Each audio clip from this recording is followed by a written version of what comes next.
Hai Sobat Sejarah, selamat datang di channel kami, Hi Story. Channel ini akan mengulik cerita unik di balik sejarah suatu peristiwa-peristiwa yang terjadi di dunia atau di sekitar kita.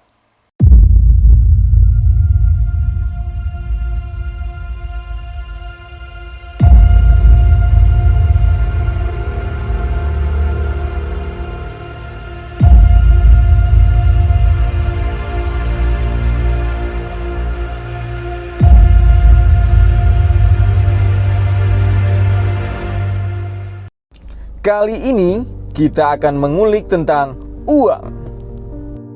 Siapa di antara kita yang tidak mengenal uang? Semua kenal dong. Kenapa? Ya, karena uang adalah salah satu hal yang sangat kita butuhkan di dunia ini. Kita melakukan apapun membutuhkan uang, baik itu melakukan perbuatan baik ataupun perbuatan buruk. Tapi tahukah kalian bagaimana sejarah terciptanya uang sebagai mata uang universal? Yuk kita bahas. Kalau dirunut dari sejarah terciptanya uang, terlebih dahulu kita harus membahas mengenai barter, sistem yang menjadi awal mula terciptanya uang. Lalu, apakah dahulu manusia langsung mengenal barter? Tidak. Karena zaman dulu manusia masih sangat bergantung dengan alam. Mereka memenuhi kebutuhan masing-masing dengan apa yang dapat diambil dari sekitar mereka.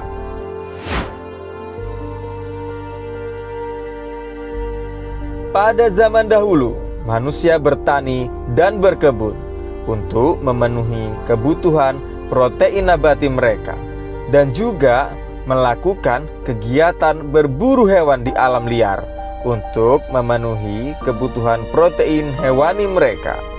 Pada masa ini, manusia masih belum menjadi makhluk sosial dalam cakupan yang lebih luas. Mereka tinggal per kelompok kecil pada awalnya. Kebutuhan hidupnya mereka penuhi sendiri dengan cara berkebun dan berburu. Di zaman ini, manusia berperan sebagai produsen dan konsumen secara sekaligus. Ya, manusia di zaman tersebut sangat mandiri, bukan?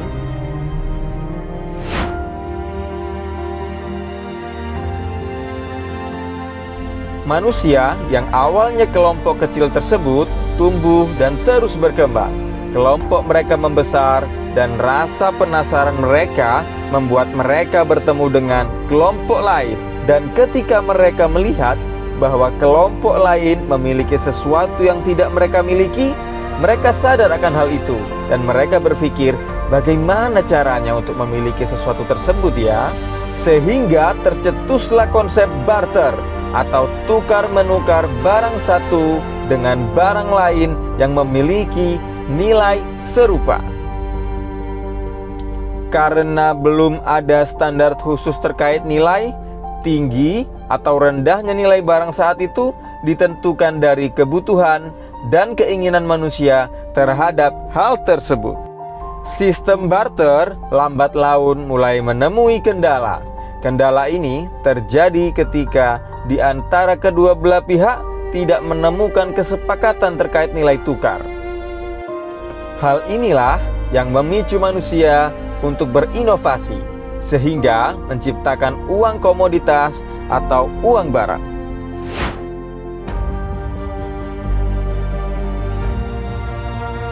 Pada masa tersebut, manusia mulai menerapkan barang dasar yang hampir dimiliki semua orang sebagai standar pembayaran. Barang dasar yang dimaksud diantaranya seperti garam, teh, tembakau, dan biji-bijian. Namun, seiring dengan berjalannya waktu, sekitar tahun 9000 hingga 6000 sebelum Masehi, uang komoditas mulai berkembang. Uang tersebut tidak hanya terpaku dalam bentuk benda kecil, melainkan berkembang dalam bentuk hewan ternak. Ketika budidaya pertanian mulai semakin maju, uang komoditas tersebut meluas hingga ke bentuk produk pertanian seperti gandum, sayuran, dan tumbuh-tumbuhan yang lain.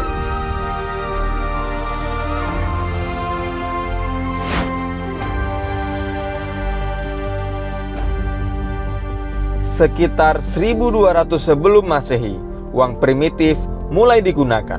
Uang tersebut berasal dari cangkang kerang atau hewan moluska lainnya. Orang-orang menggunakannya sebagai alat pembayaran bernama Kauri yang berasal dari Kepulauan Maladewa di Samudra Hindia.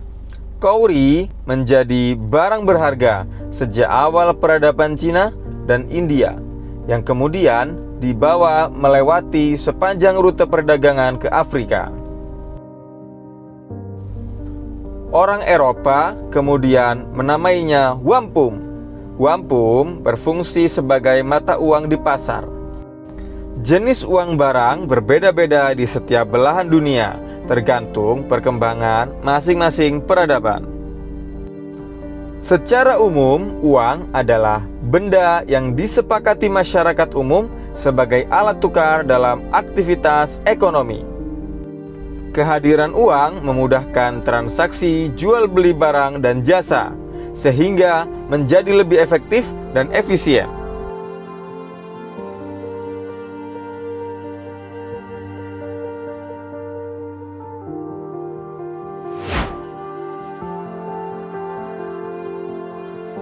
Berdasarkan sejarah, keberadaan uang modern pertama kali dicetuskan oleh bangsa Lydia yang hidup di wilayah Turki pada abad ke-6 sebelum Masehi.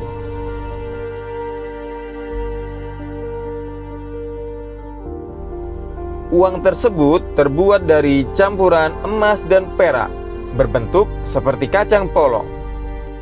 Perbandingan kandungan emas dan perak di dalam uang tersebut adalah 75:25, dan ini telah menjadi standar di antara mereka. Mereka menamai uang tersebut dengan nama elektrum.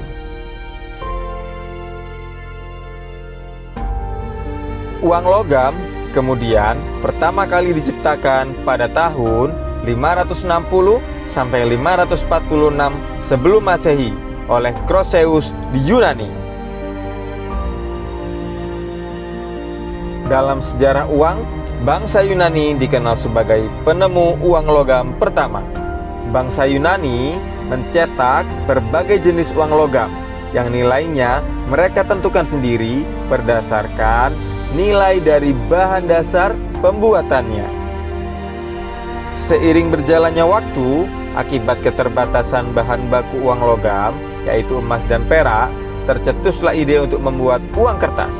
Ide tersebut dicetuskan oleh orang Tiongkok pada abad 1 Masehi. Kalau merujuk sejarah, pembuatan uang kertas sebenarnya sudah mulai dilakukan sebelum masa dinasti Tang, tetapi gagal karena sulit menemukan bahan kertas yang tahan lama. Barulah saat dinasti Tang berkuasa, mereka berhasil menciptakan kertas dari kulit kayu murbei.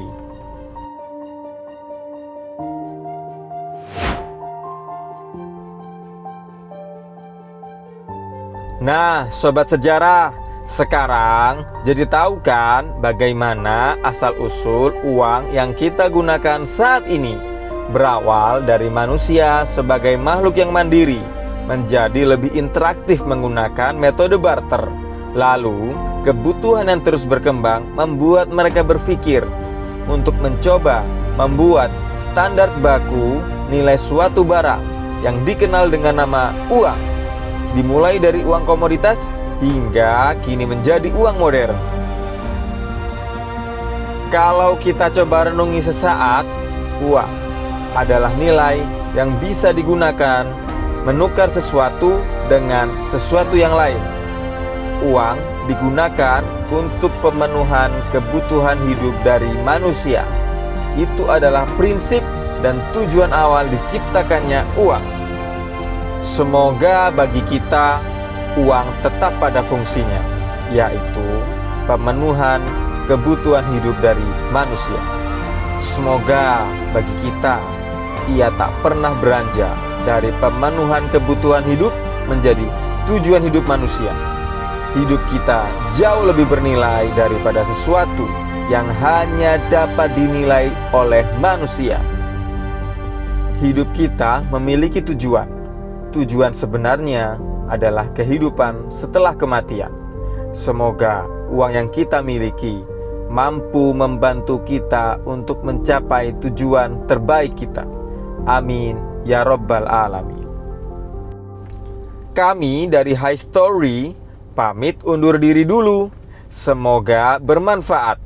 Kita juga bisa diskusi di kolom komentar mengenai topik ini atau topik apapun yang mungkin kalian inginkan. Sampai jumpa di konten kami selanjutnya. Terus cari cahaya kebenaran walau dari masa lalu yang paling dalam.